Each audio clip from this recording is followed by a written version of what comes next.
kon kër gii la dëkk fii la doon maasa xasida yi am na ñaari tàndarma yu fi newoon ñu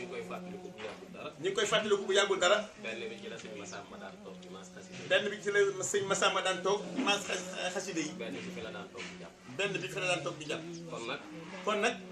na ngeen sant yàlla bu baax kenn nee na nañ sant yàlla bu baax bu ngeen doon diir te mën a jam ngeen nee na buñ doon diir tam xam ne jam nañ ndax fii nii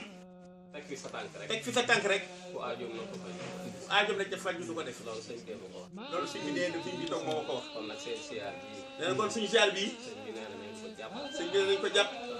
te fonk ko te jàpp seen jëwriñ yi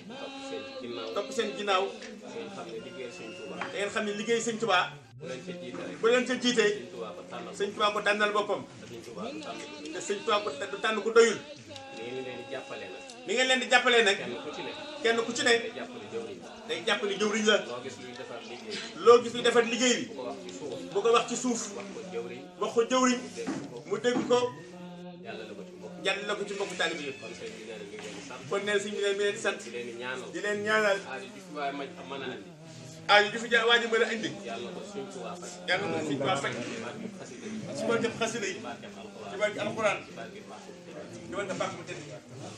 kon sëñ bi de man de maa ngi ñaan ndey loolu suñ Fallu dégg la teg ma ko wax kenn xam naa ay xéewal rek la dañu dugal ci biir